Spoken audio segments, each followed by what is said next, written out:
वंदे मातरम समस्त को प्रणाम।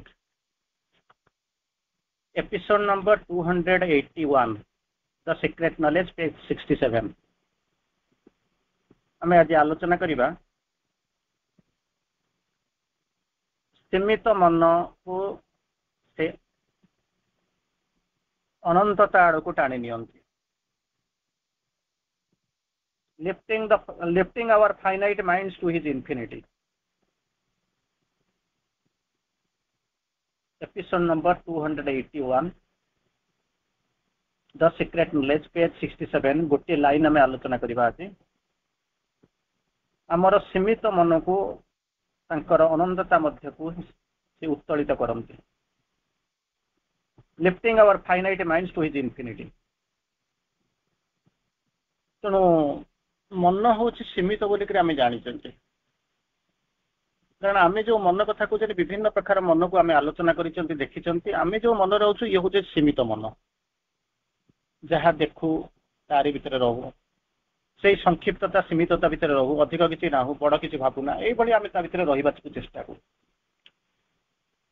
तेणु यही जो फाइनाइट माइंड को जब इनफिनिटी करने को चाहिए ताहले केवल सी ही चाहिए सी ही करें कारण मनर आम विभिन्न स्तर भिन्न भिन्न पर्यायर आम आलोचना कर बिंदु 5 प्रकार कले 5 मन 25 प्रकृति आपण मैंने देखी माइंड हायर माइंड इलो mind intuitive over mind super mind सब शुणी देखी स्पीयर बिंदु विभिन्न पर्यायर कैटेगरी कर शताधिक प्रकार मनर आलोचना कर आम जो ये जो आलोचना करवा से सीमित मन को असीम तांकर अनंतता आड़ को उत्तोलित करती से होती भगवान से जो मेकर सस्ता आम भीतर आलोचना करवा। तेणु 2 लाइन आपको देखा चाहूँ अंततः आम अंततः मनर विस्तृति उत्तोलन को आम आज देखा चेष्टा करवा। तेणु जो सृष्टिकर्ता एथारे कौन कर मानवीय रूप को धारण कर आमर माटीपिंडर शरीर टी आवास स्थल रूपे बाछि नहीं यही हूँ आम सौभाग्यर कथा। भावी रखु आम भगवान को धरबू बोलिक पूजा करूँ विभिन्न लोक विभिन्न धर्म विभिन्न प्रकार विभिन्न तत्व से मैंने कौन कर भगवान को लेकर कार्यक्रम करुँच। आपण मैंने आम जो बसुचु हिंदू धर्म कथा चिंता करगले दुर्गा पूजा पालुंट लक्ष्मी पूजा पालुंट विभिन्न प्रकार पूजा पार्वण आम करूँ। तेणु से कौन करूँ भगवान को आम कहूँ मानिफेस्ट करवा रूप दबा क्या केमी रूप दौन गोटे माटी पिंडुला को रूप दौरान पूजा करुँच सरीगला आवाहन करके विसर्जन कर दौरान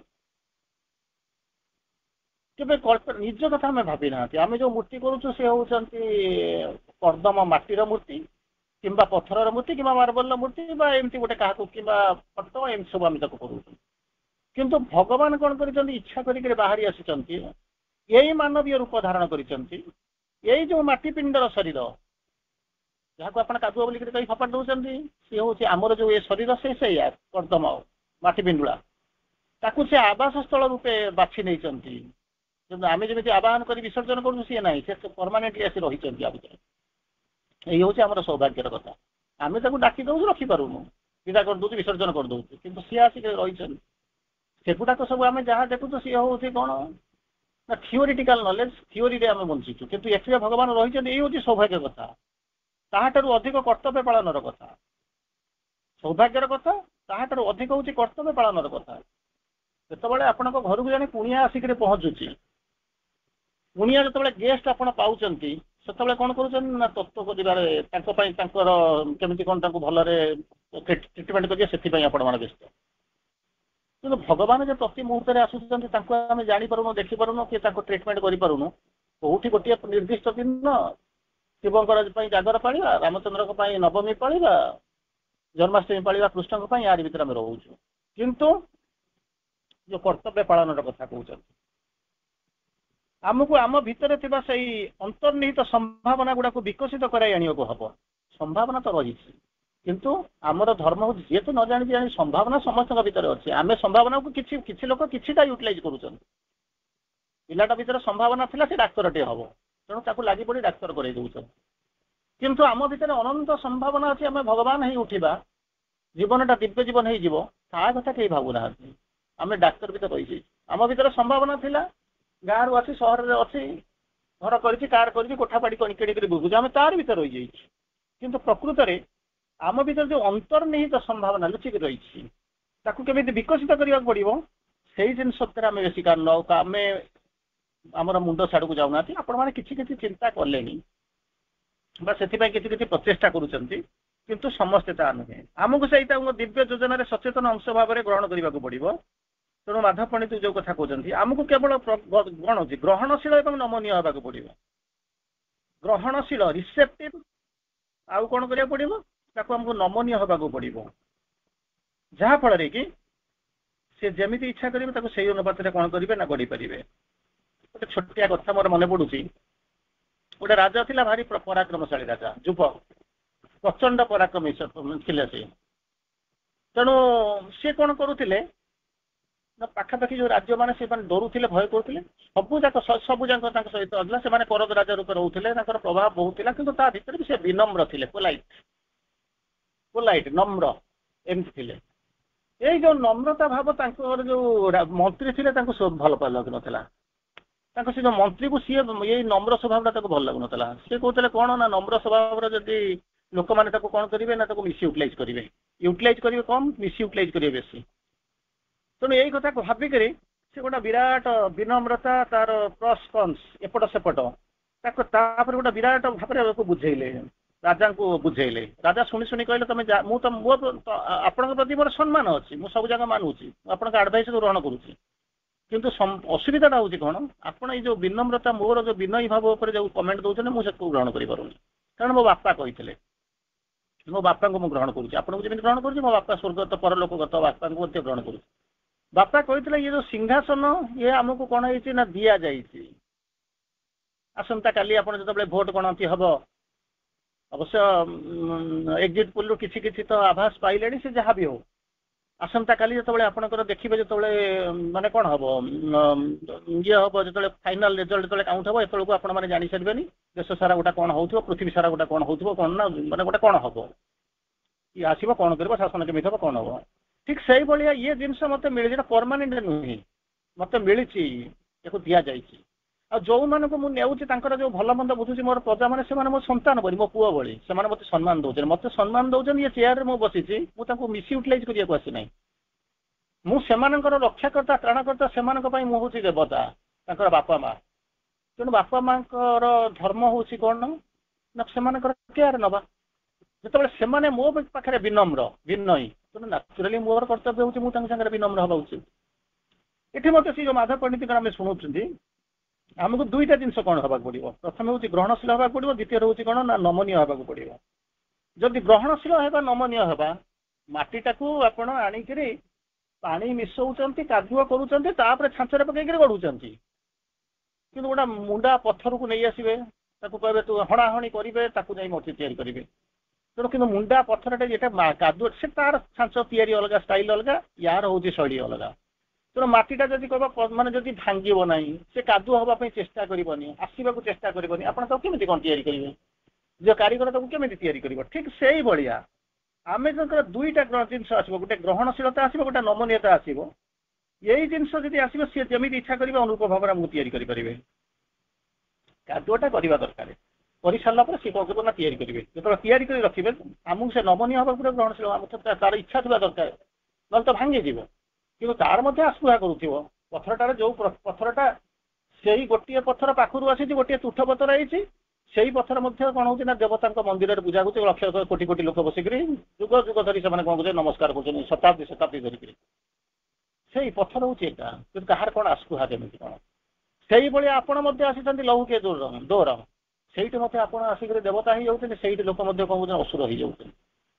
ସେଇଠି କୃଷ୍ଣ ଅଛନ୍ତି, ସେଇଠି କଂସ ଅଛନ୍ତି, ସେଇଠି ରାମ ହଉଛନ୍ତି, ସେଇଠି ରାବଣ ହଉଛନ୍ତି, ଲୌକିକ ଦୋର। ସେଇଠି ମଧ୍ୟ ଆପଣଙ୍କ ପାଖରେ ଯେମିତି ଆସିକରି ପହଞ୍ଚୁଛନ୍ତି, ଫାଳେ ଯାଇକରି କୁଆଡେ ଦେବତା ଆଡକୁ ବାଡି ଯାଉଛନ୍ତି, ଆଉ ଫାଳେ କଣ କହୁଛନ୍ତି ନା କୁଆଡେ ପଡିକି ରହିଯାଉଛନ୍ତି। ସେଥିପାଇଁ କହୁଛନ୍ତି କଣ ନମନୀୟତା ଗ୍ରହଣଶୀଳତା, ତାର ଗୋଟେ ଆସ୍ପିରେସନ ଆସିବ। ମତେ ଯେମିତି ତିଆରି କରିବ, ଯେମିତି କରିବ ମୁଁ ସେମିତି ହବା ପାଇଁ ଚାହୁଁଛି, ଯଥା ନିଯୁକ୍ତ ତଥା କରମି, ଯେମିତି ଲଗେଇବ ଯୁଆଡେ ଲଗେଇବ ମୁଁ ସେଇଭଳିଆ କଣ କରିବି ନା କାମ କରିବି। ଏଇ ଯୋଉ ନମନୀୟତା, ଏଇ ଯୋଉ ଗ୍ରହଣଶୀଳ ଭାବ, ଏସବୁ କଣ କରିବା ରହିବା ଦରକାର। ଆମର ଏଇ ନଶ୍ୱର ଆଧାରଟି ସମୁଦାୟ ସତ୍ୟ ନୁହେଁ, ଆମେ ଯାହାକୁ ଭାବୁଛୁ ଟୋଟାଲ ଟ୍ରୁଥ, ଇଏ ସମ୍ପୂର୍ଣ୍ଣ ସତ୍ୟ ନୁହେଁ। କାରଣ ଏଇ ଯୋଉ ଆମେ ଯେତେବେଳେ ମନର କହୁଛନ୍ତି ମନରୁ ସୀମିତ ମନଟା ଶେଷ ନୁହେଁ, ତାପରେ ଧୀରେ ଧୀରେ ଉପରକୁ ଉଠିବେ, ସ୍ପିରିଚୁଆଲ ମାଇଣ୍ଡ ସ୍ତରକୁ ଯିବେ, ତାପରେ ସୁପର ମାଇଣ୍ଡ ସ୍ତରକୁ ଯିବେ। କିନ୍ତୁ ସେଇଭଳିଆ କହୁଛନ୍ତି ଏଇ ଯୋଉ ମାନବୀୟ ନଶ୍ୱର ଆଧାରଟି ସମ୍ପୂର୍ଣ୍ଣ ସତ୍ୟ ନୁହେଁ। ଭଗବାନଙ୍କର ଏକ ଯୋଜନା ରହିଛି, ଏକ ଆଦର୍ଶ ରହିଛି, ସେଇ ଅନୁପାତରେ ସେ କଣ କରୁଛନ୍ତି ଆମକୁ ଯୋଗ୍ୟ କରିବାକୁ ପଡିବ, ହୋଇ ଉଠିବାକୁ ପଡିବ। ମାଟି ସେତେବେଳେ ମାଟିର କିଛି ଅପସନ ନାହିଁ, ମାଟିଟା ଆସ୍ପୃହା କରିବ, ତାକୁ ନେଇକରି କାରିଗର କଣ ତିଆରି କରିବ ସିଏ ସେଠୁ କଣ କରିବ ଜାଣିବ, ସିଏ ତାର ତିଆରି କରୁଛି। ଠିକ ସେଇଭଳି ଆପଣ ଦେଖନ୍ତୁ ସେଇ ମାଟିଟା ମଧ୍ୟ ପ୍ରମୋଶନ ହଉଛି। ଦୁର୍ଗାଙ୍କ ପାଖରେ କେତେ ଅଛନ୍ତି, ସେଇଠି ମହିଷାସୁର ଅଛି, ସେଇଠି ଗଣେଶ ଅଛନ୍ତି, କାର୍ତ୍ତିକ ଅଛନ୍ତି, ତା ଦେହରେ ଦୁର୍ଗା ଅଛନ୍ତି, ସବୁ ସମସ୍ତେ ସରସ୍ୱତୀ ଅଛନ୍ତି, ସବୁ ଯାକ ଯେମିତି ରହୁଛନ୍ତି ଦେଖୁଛନ୍ତି। ଠିକ ସେଇଭଳିଆ ଏଠୁ ଯେତେବେଳେ ଆପଣ ବିସର୍ଜନ କରିଦେଇକି ଆସୁଛନ୍ତି, ମହିଷାସୁରଟା ଦରକାର ହେଲେ ତାର ପରବର୍ତ୍ତୀ ଅବସ୍ଥାରେ ଯେତେବେଳେ ତିଆରି ହଉଛି, ତାର ପରବର୍ତ୍ତୀ ଅବସ୍ଥାରେ ମାଟି ଆଣୁଛନ୍ତି, ସେତେବେଳେ ଲକ୍ଷ୍ମୀ ମଧ୍ୟ ହେଇକିରି ହୁଏତ ସେଇ ମାଟି ସେକୁ ନେଇକି ପକେଇ ଦଉଛ, ସେଇ ମାଟିକୁ ମଧ୍ୟ ଇଏ ଖୋଳିକି ଆଣିକି ହୁଏତ ମୂର୍ତ୍ତି ତିଆରି କରିଥିବ। ଏଠି ଯେମିତି ଆମର କଣ କହୁଛନ୍ତି ଜନ୍ମ ପରେ ଜନ୍ମ ଯେତେବେଳେ ପ୍ରମୋଶନ ହେଇକି ଆମେ ଯେମିତି ଚେତନାର ଉର୍ଦ୍ଧ୍ୱସ୍ତରକୁ ଯାଉଛୁ, ସେମିତି ମାଟି ମଧ୍ୟ ହଉଛି, କିନ୍ତୁ ଆମେ ମାଟିର ହିସାବ ରଖୁନାହୁଁ, କିନ୍ତୁ କିଛି ନା କିଛି ତା ଭିତରେ ବିବର୍ତ୍ତନ ଚାଲିଛି। ଠିକ ସେଇଭଳିଆ ଏଠି ଯୋଉ ଭଗବାନ ତିଆରି କରିବେ, ଭଗବାନ ମାଟିଟା ନେଇ ଆସୁଛନ୍ତି, ମାଟି ସମାନ ଗୋଟେ ଜାଗାରୁ ଆଣୁଛନ୍ତି, କିନ୍ତୁ ତାର ଦୁର୍ଗାଙ୍କ ଭିତରେ ଯୋଉ ବିଭିନ୍ନ ପ୍ରକାର ମୂର୍ତ୍ତି ତିଆରି ହେଇଛି, କେତେବେଳେ ସିଂହ ତିଆରି ହେଇଛି, ସିଂହ ବାହିନୀ ଦୁର୍ଗା ଦେଖୁଛନ୍ତି, କେତେବେଳେ ସେଇଠି ମହିଷାସୁର ତିଆରି ହେଇଛି, କେତେବେଳେ ସେଇ ଦେଖୁଛନ୍ତି ଦୁର୍ଗା ହେଇକରି ଠିଆ ହେଇଛନ୍ତି, କେତେବେଳେ ଗଣେଶ ହେଇଛନ୍ତି, କେତେବେଳେ କାର୍ତ୍ତିକ ହେଇଛନ୍ତି। ସିଏ କେମିତି ତିଆରି କରିବ ସେଇ ମାଟିର ଆସ୍ପୃହା ଅନୁସାରେ ନିର୍ଭର କରୁଛି। ସବୁ ମାଟି କହିବେ ନାହିଁ ମୁଁ ଯଦି ଦୁର୍ଗା ହେବି ତାହେଲେ ଗଣେଶ କିଏ ହେବି, ସମସ୍ତେ ଯଦି କହିବେ ମୁଁ କାର୍ତ୍ତିକେଶ୍ୱର ହେବି ତାହେଲେ ସେ ସିଂହ କିଏ ହବ। ତେଣୁ ସବୁ ମାଟିର ଆସ୍ପୃହା ମଧ୍ୟ ରହିଛି। ଠିକ ସେଇଭଳିଆ ତାକୁ ନେଇକରି ଯେମିତି କହୁଛନ୍ତି ସେ ଯୋଜନା ଅଛି, ଏଟା ସବୁ ଜାଗା ଆଗରୁ ଫିକ୍ସ ହେଇକି ରହିଛି। ଠିକ ସେଇଭଳିଆ ଭଗବାନ କଣ କରୁଛନ୍ତି, ତାଙ୍କର ଏକ ଯୋଜନା ଅଛି, ଏକ ଆଦର୍ଶ ଅଛି, ଏବଂ ସେଇ ଅନୁପାତରେ ସେ ଆମକୁ କଣ କରୁଛନ୍ତି ଯୋଗ୍ୟ ହୋଇ ଉଠିବାକୁ ପଡିବ। ତାଙ୍କର ଯୋଜନା ଅଛି, ସିଏ କହୁଛନ୍ତି ମୁଁ ତିଆରି କରିବି, ଲକ୍ଷ୍ମୀ ତିଆରି କରିବି, ଦୁର୍ଗା ମୂର୍ତ୍ତି ତିଆରି କରିବି, କାର୍ତ୍ତିକେଶ୍ୱର ତିଆରି କରିବି, ଗଣେଶ ଲକ୍ଷ୍ମୀ କଣ ଶିବ ପାର୍ବତୀ ତିଆରି କରିବି, ସିଏ ତିଆରି କରିବା ଅଛି, ତାଙ୍କର ପ୍ଲାନ୍ ତିଆରି ଅଛି। କିନ୍ତୁ ଆମକୁ ଯୋଗ୍ୟ ହେବାକୁ ପଡିବ, ଯେମିତି ମାଟିଟା ଯେମିତି ଯୋଗ୍ୟ ହେଇକରି ରହୁଛି, ଠିକ ସେଇଭଳିଆ ଆମକୁ କଣ କରିବାକୁ ଯୋଗ୍ୟ ହେଇ ପଡିବ। ସବୁ ମାଟି ହେବେ ନାହିଁ, ଗୋଟେ ଥର ଆସିବେ ତାର ଆସିଲା ତିଆରି ହେଇଗଲା, ତାକୁ ଫୋପାଡ଼ି ଦେଲେ ସେ ମାଟି କୁଆଡେ ହଜିଯିବ, ଧୋଇଯିବ। ଆଉ ଗୋଟେ ମାଟି ସେଠି କଣ କରିବ, ଧୋଉନଥିବ, ରହିଥିବ।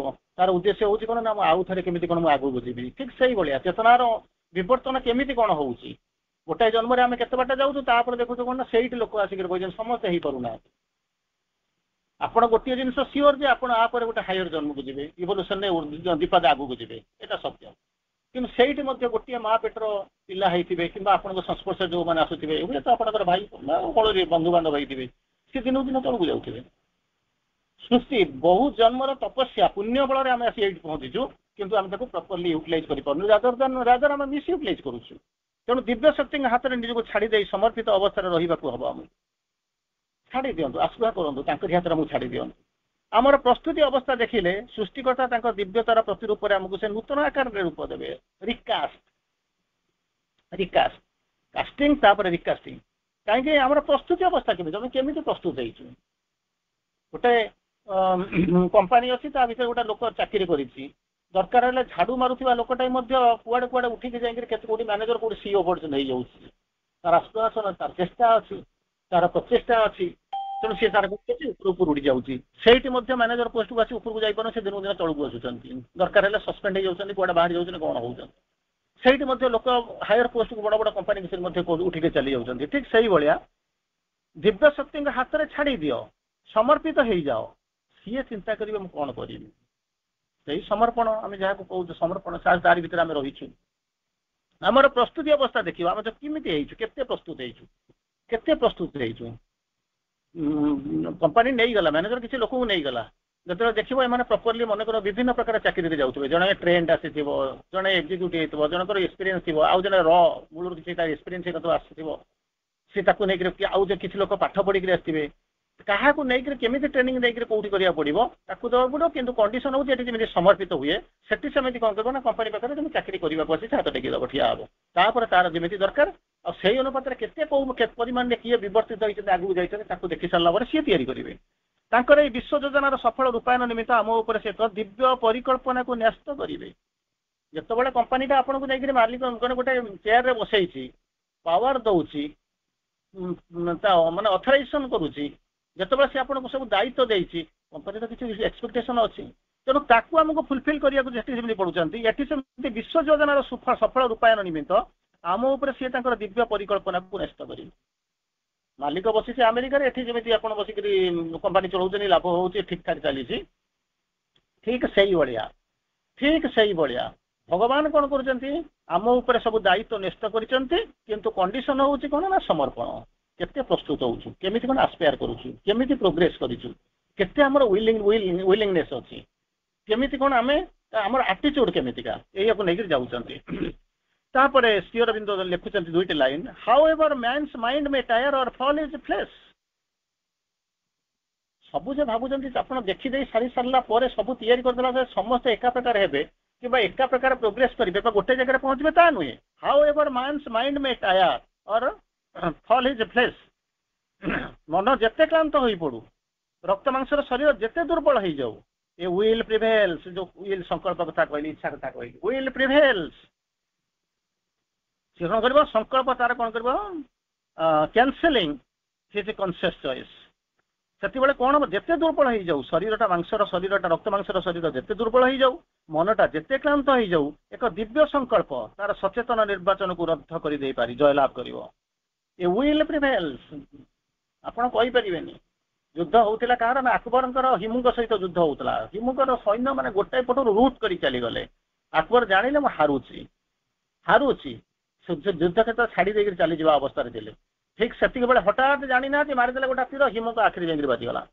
ଆଖିରେ ଯେତେବେଳେ ତୀରଟା ବାଜିଗଲା ସେତେବେଳେ କଣ ହବ, ଇଏରୁ ରଥପଥରୁ ଖସି ପଡିଲେ ବା ଘୋଡାରୁ ପଛ ତଳକୁ ଖସି ପଡିଲେ ବା ହାତରୁ ତଳକୁ ଖସି ପଡିଲେ ଯେମିତି। ସେତେବେଳେ କଣ କଲେ, ତାଙ୍କର ଯୋଉ ସୈନ୍ୟମାନେ ଯାଉଥିଲେ ପୁରା ମାରି ମାରି ଚାଲିଥିବେ, ତାଙ୍କର ଜମା ସ୍ଥିତି ନଥିଲା। ସେମାନେ ଭାବିଲେ ବୋଧେ ଇଏ ରାଜା ବୋଧେ ମରିଗଲେ କି କଣ କଲା, କଣ ଗୋଟା ପଡିଗଲା, ତାଙ୍କର କଣ ହେଇଗଲା ଆଉ, କିନ୍ତୁ ପ୍ରକୃତରେ ଆଖିରେ ତୀର ବାଜିଛି, ଅନ୍ୟ କିଛି ହଉନି। ତେଣୁ ସେମାନେ ଯେତେବେଳେ କଣ କଲେ ନା ଇଆଡେ ସେଆଡେ ବୁଲିବା ଆଜ୍ଞା ମାରିବା ଆରମ୍ଭ କଲେ। ସେମାନେ ଛାଡି ଛୁଡିକିରି ଯିଏ ଦୌଡ଼ି ପଳେଇଲେ। ତେଣୁ ଏମାନେ ତାକୁ କାବୁ କରି ନେଇଗଲେ। ତେଣୁ ହାରୁଥିବା ଯୁଦ୍ଧଟା ମଧ୍ୟ ଅନେକ ଲୋକ ଜିତିଛନ୍ତି 11th ମୋମେଣ୍ଟରେ। ଠିକ ସେଇଭଳିଆ ମନଟା କ୍ଳାନ୍ତ ହେଇଯାଉଛି, ଶରୀରଟା ଦୁର୍ବଳ ହେଇଯାଉଛି, ତଥାପି ଯଦି ଆପଣଙ୍କ ପାଖରେ ଗୋଟେ ଦିବ୍ୟ ସଂକଳ୍ପ ଥାଏ, ସଚେତନ ସେ ଯୋଉ ସିଏ କଣ କରୁଛନ୍ତି, ଯୋଉ ନିର୍ବାଚନକୁ ସେ ରଦ୍ଦ କରିକିରି କଣ ଜୟଲାଭ କରିବ। ଆପଣ ଯୋଉ କହିବେ ପ୍ରି ଡେଷ୍ଟିନି, ଏସବୁ ଜିନିଷ ଠିକ ଅଛି, ଏସବୁ ଜିନିଷ ହେଇଛି, ପୂର୍ବ ନିର୍ଦ୍ଧାରିତ ହେଇଛି, କିନ୍ତୁ ଯୋଉମାନେ କନସିୟସ୍, ଯୋଉମାନେ ସଚେତିତ ଆତ୍ମା, ତାଙ୍କ ପାଇଁ ଏସବୁ ଜିନିଷ କଣ କରେ, ପ୍ରଯୁଜ୍ୟ ନୁହେଁ, ଲାଗେ ନାହିଁ। ଏସବୁ ଜିନିଷ ତାଙ୍କ ପାଇଁ ପ୍ରଯୁଜ୍ୟ ନୁହେଁ, ସେ ତାକୁ ଗ୍ରହଣ କରନ୍ତି ନାହିଁ। ପରମାତ୍ମାଙ୍କର ଯୋଉ ଅନନ୍ତ ଆତ୍ମଚେତନା ବା ଆତ୍ମଶକ୍ତି ଏଇ ସୃଷ୍ଟିର କୋଣ ଅନୁକୋଣରେ ପୁରି ରହିଛି। କାରଣ ସିଏ ତ ଯାହା କାହିଁକି ପୁରି ରହିଛି, କାରଣ ଏଇ ସୃଷ୍ଟିର ଯାହା ତିଆରି ହେଇଛି ସବଷ୍ଟାନ୍ସ ହଉଛନ୍ତି ସିଏ, ଆଉ ସବୁ ଭିତରେ ସେଲ୍ଫ ହେଇକି ସିଏ ରହିଛନ୍ତି। ପ୍ରକୃତି ମାତା ତାଙ୍କର କଣ କରିଛନ୍ତି ନା ତାଙ୍କରି ପ୍ଲାନରେ, ତାଙ୍କରି ଟ୍ରେନିଂରେ, ତାଙ୍କରି ୱିଲିଂ ଅନୁସାରେ, ତାଙ୍କରି ପ୍ଲାନ୍ ଅନୁସାରେ ତିଆରି କରିଛନ୍ତି ଏବଂ ସବୁଥିରେ ସେ ତାଙ୍କୁ ସ୍ଥାପନ କରିଛନ୍ତି। ତେଣୁ ସବୁ ଯାକ ଯଦି ତାଙ୍କରି ଠାରୁ ତିଆରି ହେଇଛି, ସିଏ ସବୁଥି ଭିତରେ ଅଛନ୍ତି। ତେଣୁ ନ୍ୟାଚୁରାଲି ଯାହା ଦେଖିବ ସବୁ ଗୁଡାକର ଇଏ କୋଣ ଅନୁକୋଣ, ଧୂଳି ମାଟି, ଆପଣ ଦେଖିବେ ଯାହା ଦେଖିବେ, ଶୂନ୍ୟ ମହାଶୂନ୍ୟ ଯାହା ଦେଖିବେ, ତାଙ୍କରି ସ୍ଥିତି, ଆଉ କିଛି ନାହିଁ।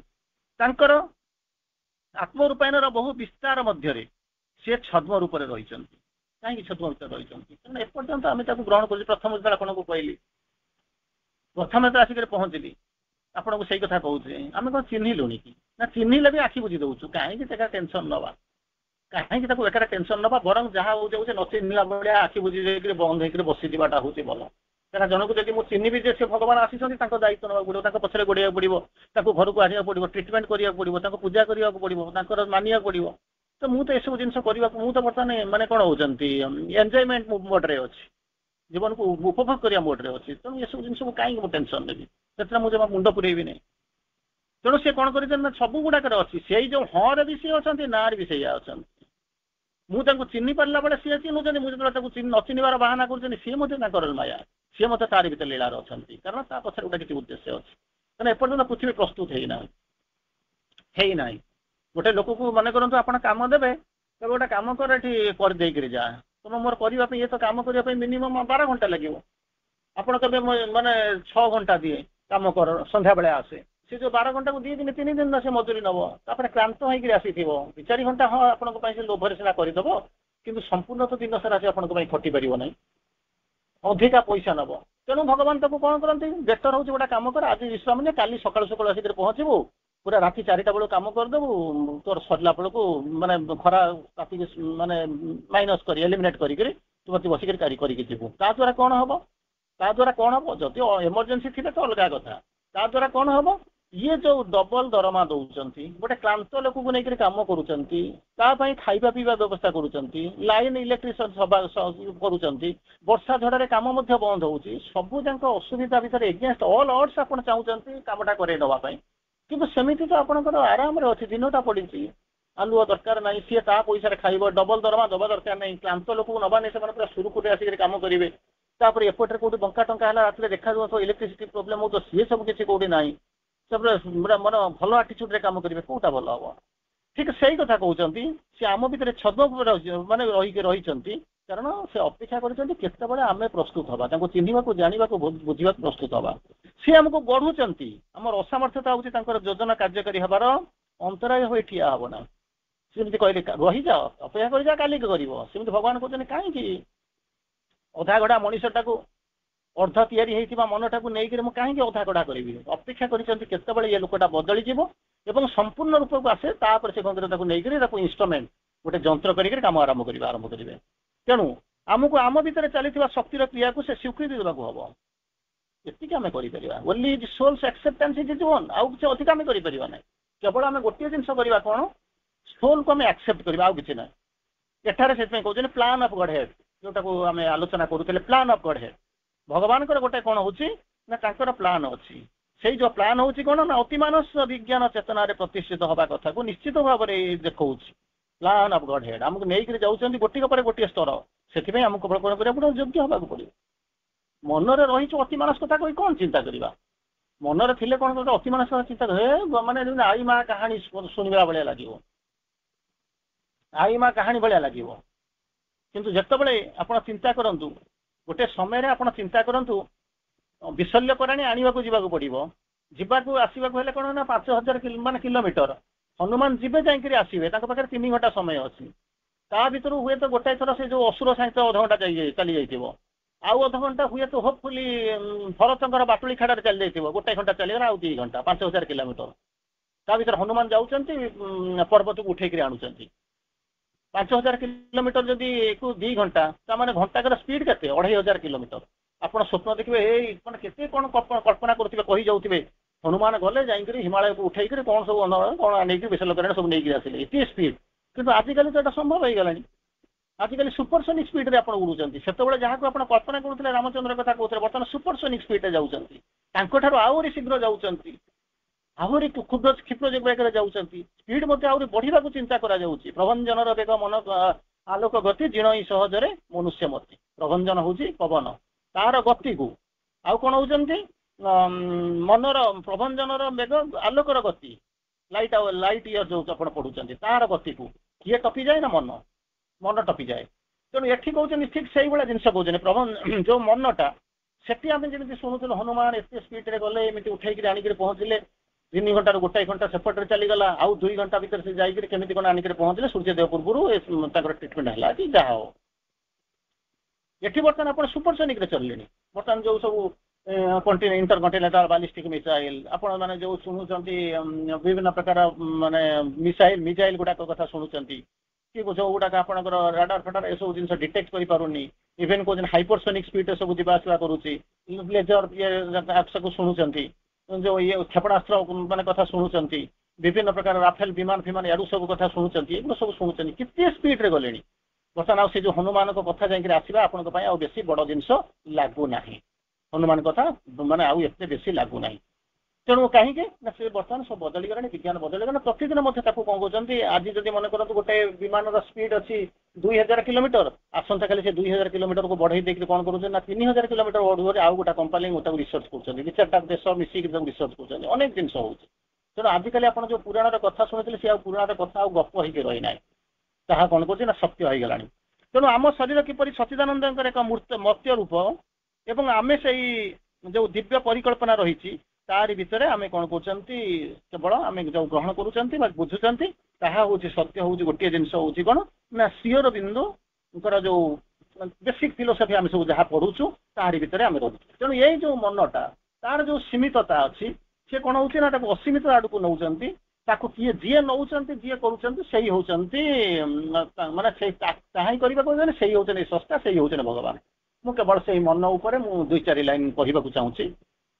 Mind is not the last word of here of the spirit. ମନଟା ଡେଭଲପ କରୁଛି। ଆପଣ ଗୋଟାଏ ସମୟ ଥିଲା କିଛି ଭାବୁନଥିଲେ, ବର୍ତ୍ତମାନ ଅନ୍ତତଃ ମାନେ ମାନେ ଯେମିତି କହୁଛନ୍ତି ଆର୍ଟିଫିସିଆଲ ଇଣ୍ଟେଲିଜେନ୍ସ ଏଆଇ ବର୍ତ୍ତମାନ ମଣିଷ ଦରକାର ନାହିଁ, ସବୁ ଚାକିରି ଇଏ ହେଇଯିବ। ବର୍ତ୍ତମାନ ଆଉ କିଛି କରିବା ଦରକାର, ଆର୍ଟିଫିସିଆଲ ଇଣ୍ଟେଲିଜେନ୍ସ ସବୁ ଯାକ ସିଏ ବର୍ତ୍ତମାନ ଚିନ୍ତା କରିବ। ସେ ତିଆରି କରାଯାଉଛି, ଡେଭଲପ କରାଯାଉଛି, ମଣିଷ କେତେ ଚିନ୍ତା କରିବ? ମଣିଷର ଶକ୍ତି ହଉଛି ବର୍ତ୍ତମାନ ଯେମିତି ରୋବଟ ଫୋବଟ ତିଆରି ହଉଛି, ସିଏ ବର୍ତ୍ତମାନ ସବୁ ଯାକ ଡିଲ୍ କଲାଣି। ଆଗରୁ ଯେମିତି କୁକୁରକୁ ନେଇକି ମଣିଷ ଖୋଜୁଥିଲେ, କୋଉଠି ଶତ୍ରୁ ପକ୍ଷ ଖୋଜାଖୋଜି କରୁଥିଲେ, ବର୍ତ୍ତମାନ ମେକାନିକାଲ ଯେମିତି ଡିଭାଇସ ତିଆରି ହଉଛି, ରୋବୋଟିକ କୁକୁର ମଧ୍ୟ ତିଆରି ହେଲାଣି। ସବୁ ଯାକ ହଉଛି, ତାର କିଛି କ୍ଷତି ନାହିଁ। ଏପଟେ କୁକୁରକୁ ନେଲେ ତା ପାଖେ ଲୋକ ଯିବେ, ଚିହ୍ନିବେ, ଇଏ କରିବେ, 1000 ଜିନିଷ ଅଛି। କିନ୍ତୁ ରୋବୋଟିକ କୁକୁର ତା ଭିତରେ ଏତେ ସେନ୍ସର ଲାଗିଛି, ତା ଭିତରେ ଏତେ କ୍ୟାମେରା ଲାଗିଛି, ସେ ଫଟାଫଟ ଦେଇ ଦଉଛି। କୁକୁରଟା ଯାଇକି ଶୁଙ୍ଗି ଯିବ, କୋଉଠି ଗୋଟେ ଇନଫର୍ମେସନ ଦବ, ଆପଣ ଯାଇକି ଖୋଜିବା ଆରମ୍ଭ କରିବେ। କିନ୍ତୁ ରୋବୋଟିକ ତିଆରି ହେଇଛି, ଆପଣ ଯାଇକି ପହଞ୍ଚିଯିବେ, ତାର ଯାହା ଯାଉଥିବ, ସେ ଯୋଉ ପଟେ ଯାଉଥିବ, ସେ ପାଖାପାଖି ଅନ୍ତତଃ ଯେତେ ଏରିଆ ଥିବ, ସେ ସବୁ ଗୁଡାକୁ କଣ କରୁଥିବ ନା, ତାକୁ ତାର ସାଙ୍ଗେ ସାଙ୍ଗେ ତାର ଇଏରେ ତା କ୍ୟାମେରାରେ ଆସି ଯାଉଥିବ, ତାର ସେନ୍ସରରେ ଆସିକି ଜଣା ପଡୁଥିବ। ତେଣୁ ସେ କଣ କରୁଥିବ ନା, ତାକୁ ଆସିକି ଦେଖିବା ଆରମ୍ଭ କରୁଥିବ, ତାକୁ ଆପଣ ଦେଖୁଛନ୍ତି। ତେଣୁ ସେଇଥିପାଇଁ କହୁଛନ୍ତି ମାଇଣ୍ଡ ସେ ଏତେ ଡେଭଲପ କଲା ପରେ ମଧ୍ୟ, ଏତେ ଡେଭଲପ କରୁଛି, ପ୍ରତିଦିନ ଡେଭଲପମେଣ୍ଟ ହେଇକି ଚାଲୁଛି। କମ୍ପ୍ୟୁଟର କଥା ତ ଆପଣ ଦେଖୁଛନ୍ତି, ଆର୍ଟିଫିସିଆଲ ଇଣ୍ଟେଲିଜେନ୍ସ ଦେଖୁଛନ୍ତି, ସୃଷ୍ଟି ବର୍ତ୍ତମାନ କେତେ ବାଟ ଗଲାଣି। ଆମେ ସେଠୁ ବସିକିରି ପହଞ୍ଚିଛୁ, ମାନେ ପଢିବା ମୁଡରେ ଅଛୁ। କିଛି ଜିନିଷ ଅଛି, ଠିକ ଅଛି, ଭଗବାନ ଇଏ ସବୁ ଯାକ ଆର୍ଟିଫିସିଆଲ ଇଣ୍ଟେଲିଜେନ୍ସ ପାଖରେ ସେଇ ଅଛି, ମଣିଷର ଇଣ୍ଟେଲିଜେନ୍ସ ସାଙ୍ଗରେ ଅଛି, କମ୍ପ୍ୟୁଟର ସେଇଠି ଅଛି, ଆପଣଙ୍କ ମୋବାଇଲରେ ବର୍ତ୍ତମାନ ପୃଥିବୀ ଚାଲିଛି, ବିଶ୍ୱ ଯାହାକୁ ଦେଖୁଛନ୍ତି ସବୁ ଯାକ ଆପଣଙ୍କ ମୋବାଇଲରେ ଚାଲିଛି, ସବୁ ଯାକ ଠିକ ଅଛି। କିନ୍ତୁ ଆପଣଙ୍କୁ ତ ଅପଡେଟ ହବା ପାଇଁ ପଡିବ, ଅପଡେଟେଡ ହେଇକି ରହିବାକୁ ପଡିବ।